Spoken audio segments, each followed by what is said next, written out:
कदी नहीं कीता गौर टीचर रह गई कहंदी मरदी हुण करम नहीं हुंदा कख भी सिर्फ चिंता हुंदी फल दी ना कोई रखिया टाइप ना कोई ब्रांड शराबां दा ढेर लग्या पिया है अदियां पढ़ियां किताबां दा। हेलो जी। तो कैसे हो आप लोग? स्वागत है आपका एक नई वीडियो के अंदर। इस वीडियो में हम लोग ऑफिशियली बात करने वाले हैं डेव टूल्स के बारे में। तो डेव टूल्स कई तरीके के होते हैं, क्रोम डेव टूल्स होते हैं, मोजिला डेव टूल्स होते हैं, ठीक है। बेसिकली डेव टूल्स का मतलब क्या है? डेव टूल्स मतलब डेवलपर टूल्स। डेवलपर टूल्स मतलब जैसे आपके घर में इलेक्ट्रिशियन आता है, टूल किट लेके आता है अपनी, वैसे ही हम डेवलपर्स की भी टूल किट होती है ना। ऑफ कोर्स की बात है, हम भी तो हैं तो मजदूरी, कारीगरी, मजाक कर रहा हूँ, कारीगर नहीं हो तो ठीक है।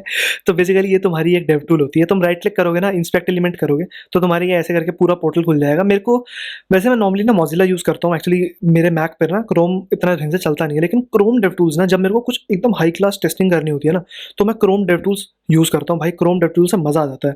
लेकिन इस वीडियो के लिए ना मैं मोजिला यूज़ कर रहा हूँ क्योंकि मैं ओबीएस के साथ क्रोम चला नहीं सकता। तो क्रोम मोजिला डेव टूल्स और क्रोम डेव टूल्स ज़्यादा कोई फ़र्क नहीं है, थोड़े से नाम चेंज कर जाते हैं यहाँ पे और थोड़ी सी चीज़ें और चेंज करती हैं, बट ठीक है, दोनों ही ऑलमोस्ट ऑलमोस्ट सेम है। तो तुम्हें समझ में आ जाएंगे कि चीज़ें एक्चुअली में चल क्या रही हैं, हो क्या रहा है। तो ये हमने एक बनाया था ना CSS बेसिक्स, इसकी हेल्प लेके मैं तुम्हें ये पूरा का पूरा पैनल एक्सप्लेन करूँगा। ये है, उसके बाद ये सारी चीज़ें हैं ऊपर, फिर उसके बाद उस यहाँ पे क्लिक करते हो और भी बहुत सारी चीज़ें आ जाती हैं। एडब्लॉक प्लस तो नहीं है, तो मेरा एक्सटेंशन है इसलिए आ रहा है यहाँ पे, लेकिन ये सब चीज़ें तुम्हारे भी शो कर रही होंगी। तो मोजिला और क्रोम दोनों सेम ही होते हैं, कोई ज़्यादा दिक्कत वाली बात नहीं है। हाँ, क्रोम थोड़ा एडवांस होता है, मेरे को ज़्यादा अच्छा क्रोम ही लगता है। अगर मैं कुछ वेबसाइट टेस्टिंग कर रहा हूँ तो मैं क्रोम पे करूँगा। नॉर्मली मैं कोड वगैरह मोजिला पे करता हूँ, तो इसलिए मेरे को मोजिला की आदत है, ठीक है। तो अब देखो क्या होता है ना, यहाँ पर बेसिकली कुछ कुछ ऐसा पैनल है तुम्हारे पास। काफ़ी कॉम्प्लिकेटेड तो नहीं कह सकते, बहुत सारी इन्फॉर्मेशन इसके अंदर छुपी हुई है। बेसिकली कॉम्प्लिकेटेड तो नहीं है, इन्फॉर्मेशन बहुत सारी है, लेकिन तुम्हें समझ में बड़ा अच्छा है। तुम्हारी कंप्लीट चीज़ का ना यार, जो तुम्हारी वेबसाइट है उसका डायग्नोसिस बड़े अच्छे से हो जाता है भाई इसमें। मतलब कि डायग्नोसिस, जैसे तुम जाते हो कहीं मेडिकल का टेस्ट करवाने, तो तुम्हारी पूरी बॉडी का डायग्नोसिस करते हैं ना, एक्सरे लेते हैं, अल्ट्रासाउंड करते हैं। तो तुम यहाँ से वो सारे काम अपनी वेबसाइट के साथ कर सकते हो। कैसे कर सकते हो ज़रा देखते हैं। सबसे बेसिक चीज़ तो यहाँ पे तुम्हें HTML का पूरा कोड, पूरा स्ट्रक्चर समझ में आ जाता है, ठीक है। कितने तुम्हारे डॉम एलिमेंट्स हैं, कितनी तुम्हारी चीज़ें यहाँ पर हैं, HTML में तुमने क्या प्रॉपर्टीज़ दी हैं, क्या इनलाइन स्टाइल दिए हैं, क्या टैग्स दिए हैं, सब कुछ दिखता है यहाँ पे भैया।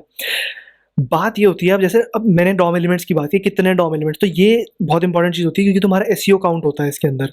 एसईओ मतलब सर्च इंजन ऑप्टिमाइजेशन। गूगल कैसे तुम्हारी साइट को देखेगा, कैसे तुम्हारी साइट को क्रॉल करेगा, तो वो बहुत मैटर करता है कि तुम्हारे डॉम एलिमेंट्स ज़्यादा नहीं होने चाहिए, ठीक है। तो डॉम एलिमेंट्स कम होने चाहिए, तो गूगल और अच्छे से देखता है तुम्हारी साइट को। तो वो सब बातें चलो बात की हैं, लेकिन ये है कि क्रोम डेव टूल्स के अंदर यहाँ पर तुम्हारा जो मेन पैनल होता है इंस्पेक्टर। इंस्पेक्टर मतलब इंस्पेक्टर वो वाला नहीं, हवलदार और इंस्पेक्टर वैसा वाला नहीं। ये बेसिकली इंस्पेक्ट करता है इनको चीज़ों को, मतलब जा जाके थोड़ा देखता है, तफ्तीश करता है इनकी बेसिकली। तो ये यहाँ पर ये वाला सीन है। अब तुम्हें यहाँ पर नज़र आ रहा है कि तुमने कौन सा एलिमेंट सेलेक्ट कर रखा है। मैंने HTML बॉडी और H1 रामू, याद है रामू एक क्लास हमने बनाई थी, क्लास थी या आईडी थी, क्लास थी, ठीक है। फिर शामू आईडी थी, तो रामू हमने यहाँ पर सेलेक्ट कर रखा है। अब बेसिकली बात क्या है, यहाँ पर तुम्हें तुम्हारा नज़र आता है CSS, मतलब बेसिकली तुम्हारा जो ये इंस्पेक्टर है ना, ये 2 हिस्सों में डिवाइडेड है, समझ लो इसको। एक ऊपर HTML है, नीचे CSS है पूरा का पूरा। अब CSS आसान तो है नहीं, CSS में कई सारी चीज़ें आ जाती हैं, मतलब बहुत सारी चीज़ें हमने अभी देखी है, बेसिक्स देखी है, तो बेसिक्स में इतना कुछ था, उसके बाद तो पता नहीं क्या-क्या आएगा। तो बेसिक्स में भी बेसिकली तुम देखो, तो यहाँ पर तो तुम्हें बेसिकली HTML CSS क्या तुम्हारे वो दिख जाते हैं कि तुमने क्या CSS रूल्स दिए हैं, ठीक है। CSS रूल्स कहते हैं ना हम इनको, जो हम यहाँ पे लिखते हैं, याद होगा अगर तुम्हें, तो CSS रूल्स कहते हैं इनको हम। तो यहाँ पर तुम्हारा जो यहाँ पर फ़िल्टर स्टाइल्स करके आ रहा है, इस वाले को मैं थोड़ा और बड़ा कर दूँ, तो CSS रूल्स दिखते हैं तुम्हें यहाँ पे, ठीक है। ऐसे कुछ-कुछ स्ट्राइक दिख जाएँगे, उसके आगे फ़नल दिखेगी, फ़नल में लिखा होगा कि ये जो रूल है इसकी प्रॉपर्टी सही नहीं लगाई हुई तुमने, या फिर इस रूल को अप्लाई तुम नहीं कर पा रहे क्योंकि जो मान लो, जैसे मैं मान लो मेरे को राइट प्रॉपर्टी लगानी है अब किसी एलिमेंट पे, तो राइट प्रॉपर्टी मैं तभी लगा सकता हूँ जब मेरी पोजीशन जो होगी वो एब्सोल्यूट या रिलेटिव होगी। मतलब एक बहुत ही छोटा सा एग्जांपल दे रहा हूँ मैं तुम्हें, ठीक है। तो कुछ-कुछ ऐसा तुम्हें दिख जाता है यहाँ पे, उसके आगे एक येलो कलर का ना वार्निंग सा साइन बना देगा कि भाई ये ऐसे यूज़ नहीं होती है, ढंग से तमीज़ से यूज़ कर ले इसको, ठीक है। ऐसा कुछ-कुछ स्ट्राइक्ड होके आ जाएगा और दिख जाएगा तुम्हें, वो अलग से दिख जाती है चीज़ें, ठीक है। तो यहाँ पर तो ये सब दिखता है। उसके बाद तुम्हें यहाँ पर उसकी वो भी दिख रही है, फाइल का नाम भी दिख रहा है, index.css से आ रहा है, और कौन-सी लाइन पे क्या कोड लिखा है। 18वीं लाइन पे रामू लिखा होगा, अगर मैं ध्यान से देखूँ ना, देख लो 18वीं लाइन पे रामू लिखा हुआ है। तो पूरा तुम्हें पता लगेगा कि क्या हो रहा है, कैसे हो रहा है, क्या कर रहा है। कैंसल कर भाई इसको, ठीक है। फिर अब इस साइड पे आ जाते हैं इसके राइट पैनल पे। तो राइट पैनल में हमने इसकी बात कर ली थी बॉक्स मॉडल की, है ना। बॉक्स मॉडल हम देख ही चुके हैं पहले। अब थोड़ा मैं बड़ा कर देता हूँ इसको। बॉक्स मॉडल का नीचे बॉक्स मॉडल की प्रॉपर्टीज भी आ जाती हैं कि मान लो मैंने बॉक्स साइजिंग दी है या नहीं दी, डिस्प्ले मैंने क्या दिया हुआ है, फ्लोट क्या दिया है, ये सारी प्रॉपर्टीज और भी काफी सारी प्रॉपर्टीज इधर मेरे को शो करता है, ठीक है। ऊपर में मेरे को ना दो चीजें यहाँ पे दिखाता है, मैं इसको थोड़ा जूम करूँ क्योंकि ये इंपॉर्टेंट है, फ्लेक्स बॉक्स और ग्रिड। तो बेसिकली ये क्या होता है भाई, फ्लेक्स बॉक्स और ग्रिड, ये क्या चीज़ें हैं, ये दोनों नई क्या चीज़ें आई हैं? नई नहीं है, ये क्या होता है ना बेसिकली फ्लेक्स बॉक्स और ग्रिड। फ्लेक्स बॉक्स और ग्रिड दोनों की दोनों स्टाइलिंग प्रॉपर्टीज होती हैं। बेसिकली मान लो एक तरीके से ये मान लो कि तुम्हारे काम को आसान कर देती है। अब मान लो मेरे को इन दोनों को यहाँ पे ऐसे ऐसे करना था, तो मैंने कॉलम प्रॉपर्टी दी, है ना। कॉलम प्रॉपर्टी देके उनका गैप सेट किया। मैं इसको फ्लेक्स भी दे सकता था, तो डिस्प्ले एज फ्लेक्स करता, और डिस्प्ले एज फ्लेक्स करने के बाद में फ्लेक्स की जो डायरेक्शन है उसको कॉलम कर देता, और कॉलम में मैं फिर फ्लेक्स 2 या ऐसा कुछ दे देता, बेसिकली 2 हिस्सों में बांट देता इसको। Same goes for grid.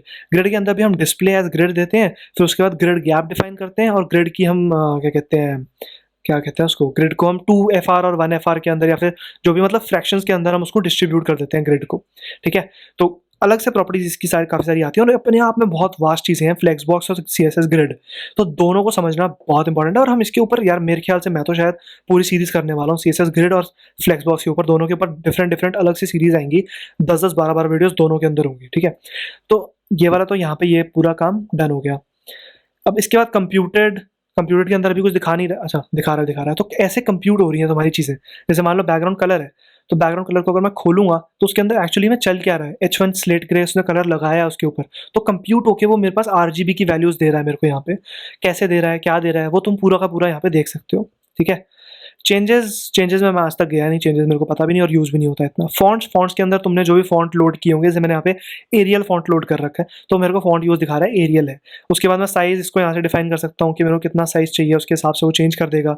Line height change कर सकता हूँ जो मैंने डिफाइन किया उसके हिसाब से नॉर्मली। फिर सेम सब कुछ बहुत सारे फीचर्स होते हैं। और एनिमेशन मतलब कि ऑफकोर्स ही बात है, जो एनिमेशन तुम दोगे, अगर तुम्हें नहीं पता तो तुम CSS से भी बहुत सारी एनिमेशन दे सकते हो डेफिनेटली, ठीक है। तो इस बात को थोड़ा ध्यान में रखो कि CSS से भी एनिमेशन, और ऑफकोर्स ही बात है इस पर भी एक कंप्लीट सीरीज आएगी कि CSS एनिमेशंस कैसे होती हैं। तो CSS पे भी तुम एनिमेशंस बहुत सारी दे सकते हो, ठीक है, ट्रांजिशन, ट्रांसफॉर्मर, ये सब प्रॉपर्टी यूज़ करके, जो कि हम देख रहे होंगे। ऑफकोर्स ही बात है, मान लो एक बाइक वाला लड़का है, वो यहाँ से लेकर यहाँ तक आया, फिर तुमने उसको रिपीट मोड पे कैसे रखा, ठीक है, वो आई जा रहा है, आई जा रहा है, आई जा रहा है। या फिर तुमने तारे कैसे पीछे तारे दिखाने हैं तो वो कैसे दिखाए, काफ़ी चीज़ें होती हैं, ठीक है जी। तो वो सब है। फिर अब हम, ये तो हमारा इंस्पेक्टर टैग हो गया। एक आता है कंसोल। कंसोल क्या होता है ना बेसिकली, कंसोल बेसिकली ये है, अच्छा चलो अच्छा ही हुआ इसने ये दिखा भी दिया, मैं और अच्छे से समझा पाऊंगा। कंसोल के अंदर तुम यहाँ पर अपना जावास्क्रिप्ट लिख सकते हो, ठीक है। तो मान लो मैंने लिखा विंडो डॉट कुछ लिखे, मान लो प्रॉम्प्ट, ठीक है। तो मतलब कुछ मैं जावास्क्रिप्ट यहाँ पे लिख सकता हूँ, जावास्क्रिप्ट अपना मैं यहाँ पे लिख सकता हूँ। मान लो मैं अगर कुछ करके दिखाना ही है तो तुम कहते हो तो मैं कुछ करके दिखा देते हैं, तो अलर्ट आ गया मेरे पास, ऐसा कुछ जावास्क्रिप्ट के अंदर अलर्ट आ जाता है, ठीक है। तो ये तो हो जाता है। अब क्या है, मेरे पास जावास्क्रिप्ट ये दिखा देता है, और ऊपर से मेरे को ये मेरी नेटवर्क रिक्वेस्ट भी दिखाता है। नेटवर्क रिक्वेस्ट मतलब कि मैंने क्या रिक्वेस्ट और रिस्पॉन्स मेरे पास आया।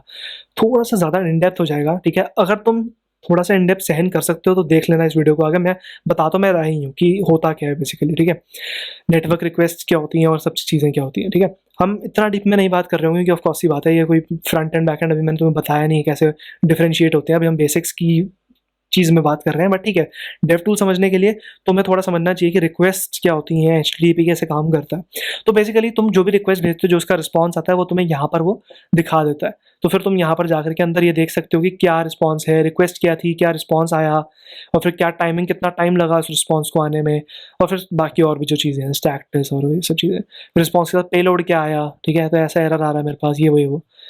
सेम गोज फॉर डिबगर के अंदर तो तुम पूरा का पूरा कोड डिबग कर सकते हो। मान लो मेरा HTML ये फाइल है, इंडेक्स फाइल है, इंडेक्स फाइल के अंदर अब मैं जा करके यहाँ पे, ये बड़ी अच्छी चीज़ है वैसे, अगर जावास्क्रिप्ट के भी अंदर हम ना, मैंने एक सीरीज बना रहा हूँ जावास्क्रिप्ट नुआंसेस इन जावास्क्रिप्ट, मतलब एकदम जो बारीकियाँ है ना जावास्क्रिप्ट की, बारीकियाँ समझने के लिए, तो उसके लिए मैं एक सीरीज बनाऊंगा, उसमें हम डिबगर की बात कर रहे होंगे। तो बेसिकली अगर मैं दिखाऊँ ना, तो डॉम म्यूटेशन ब्रेक पॉइंट्स, यार कुछ मेरे को दिखा नहीं रहा अभी ये, ठीक है।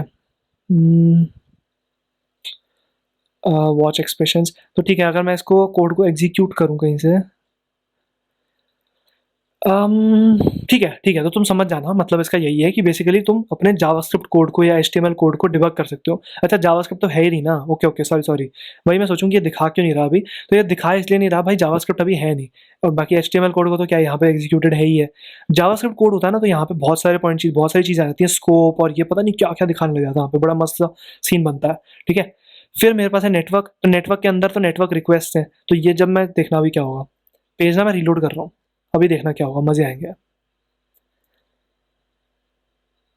बहुत बढ़िया, शाबाश। अब मेरा पेज रीलोड हुआ है पूरा का पूरा, तो इसने ये सब रिक्वेस्ट भेजी हैं और रिस्पॉन्स आए हैं। तो 200 यहाँ से रिस्पॉन्स आया है, 404 फेविकॉन ने भेजा है, क्योंकि फेविकॉन है नहीं मेरे पास, इसीलिए। और रिस्पॉन्स और ये जितनी भी इनकी मतलब वो है ना, क्या कहते हैं, बारीकियाँ, मतलब जो भी कुकीज़ और रिक्वेस्ट और ये सब चीज़ें हैं, जो भी एक्स्ट्रा फीचर्स हैं इसके, वो इसने मेरे को यहाँ पर नीचे दिखा दिए हैं। कैशियो क्या जनरेट कर रहा है, क्या चीज़ें और हैं, हेडर्स, कुकीज़ और ये सब चीज़ें। और हेडर्स के अंदर भी ये बहुत सारी चीज़ें दिखाता है भाई, मतलब अंत नहीं है इस चीज़ का कोई, ठीक है? फिर मान लो अब मेरे पास आता है स्टाइल एडिटर। स्टाइल एडिटर समझ ही रहे होगे, सीएसएस को एडिट करने में काम आता है, ठीक है? तो यहाँ पे पूरा सीएसएस जो मेरी फाइल थी ना, सब दिखा देता है, देख रहे हो? पूरी सीएसएस फाइल मेरे को दिखा देगा यहाँ पे, जो भी कोड मैंने लिखा है ना, एज इट इज लोड होता है।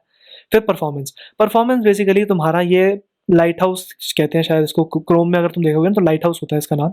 क्या करता है, मैं स्टार्ट रिकॉर्डिंग परफॉर्मेंस पे क्लिक करूंगा ना, देखना क्या होगा।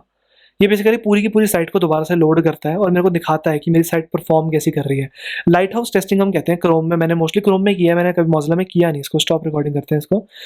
क्रोम में क्या होता है ना, बेसिकली लाइट हाउस टेस्टिंग के अंदर वो क्या करता है, तुम्हारी वेबसाइट को लोड करता है पूरे के पूरे अलग अलग व्यूज़ के अंदर, डेस्कटॉप व्यू में, मोबाइल व्यू में sorry, desktop view, mobile view के अंदर अलग अलग व्यूज़ के अंदर लोड करके वो ये देखता है कि फिर वो स्क्रॉल करता है वेबसाइट को, स्क्रॉल नहीं, क्रॉल करता है। क्रॉल करने के बाद ये देखता है कि एसईओ वगैरह है, कीवर्ड्स कितने हैं और क्या-क्या चीज़ें हैं। सब कुछ देखने के बाद वो डिफाइन करता है कि परफॉर्मेंस कैसी है, तुम्हारी साइट अच्छी सही से लोड होती है, सही से सारे टैग्स लोड होते हैं या नहीं होते, मेटा डिस्क्रिप्शन है या नहीं है, सर्वर साइड रेंडर्ड है या नहीं है, या क्या चीज़ें क्या नहीं है, सब कुछ लोड करता है, ठीक है? इसके अंदर तो मैं इतना कभी गया नहीं, कॉल ट्री, जेएस क्या-क्या है ये मेरे को पता नहीं है, आइडिया नहीं है इसका। परफॉर्मेंस मोज़िला के परफॉर्मेंस में नहीं किया मैं कभी, ठीक है? अच्छा फील्ड है, मेरे को एक्सप्लोर करना चाहिए। मेमोरी, अगेन अभी तुम्हें शायद समझ ना आए, लेकिन ये इंपॉर्टेंट चीज़ है मेमोरी, ठीक है? मेमोरी, अच्छा, तो मेमोरी के अंदर तुम्हारे बेसिकली ऑफ कोर्स सी बात है, मेमोरी कॉल स्टैक की मेमोरी होती है, ठीक है? जावास्क्रिप्ट के कॉल स्टैक की मेमोरी। फिर तुम्हारा क्या होता है, स्टोरेज। स्टोरेज में क्या है, यहाँ पर मेरी सारी कुकीज़ और मेरी जितनी भी होती है ना, इंडेक्स स्टोरेज, लोकल स्टोरेज, यहाँ पे वो सारी स्टोर होती है। लोकल होस्ट 5500 की कोई लोकल स्टोरेज नहीं है। अभी मैं लोकल स्टोरेज में कुछ डाल ही नहीं रहा। लोकल स्टोरेज क्या होती है बेसिकली, जब तुम मान लो किसी वेबसाइट पे काम कर रहे हो तो तुम्हें चीज़ को परसिस्ट करना होता है, मतलब रोक के रखना होता है। जैसे मान लो नाम है, अब मैंने फेसबुक पे लॉगिन तो कर दिया, लेकिन मेरा नाम हर बारी फेसबुक लोड थोड़ी करेगा अपने डेटाबेस से। तो वो मेरे को कैशियो में मतलब कुकीज़ में या फिर लोकल स्टोरेज के अंदर वो स्टोर करके रख लेता है, या फिर सेशन स्टोरेज के अंदर स्टोर करके रख लेता है, और फिर जब भी मैं आता हूँ तो वो उससे वहाँ से उठा लेता है उस चीज़ को, ठीक है? बेसिक बहुत बड़े लेवल पे, मतलब बहुत ब्रॉड लेवल पे समझाया मैंने। डीप में जाऊँगा तो और अच्छी-अच्छी चीज़ें तुम्हें समझ में आएँगी, बट ठीक है, अभी बेसिक्स रखते हैं इसको, ठीक है? घबराना नहीं है। ठीक है जी, एक्सेसिबिलिटी बहुत बेसिक चीज़ें हैं, यहाँ पर भी कुछ खास नहीं है एक्सेसिबिलिटी में। और ये लास्ट ही था मेरे ख्याल से, और एप्लीकेशन तो ब्लैंक ही दिखाता है मेरे ख्याल से। ठीक है जी। तो इतना ही था इस वीडियो के अंदर, इतने ही होते हैं हमारे डेव टूल्स। ठीक है जी, बाय बाय।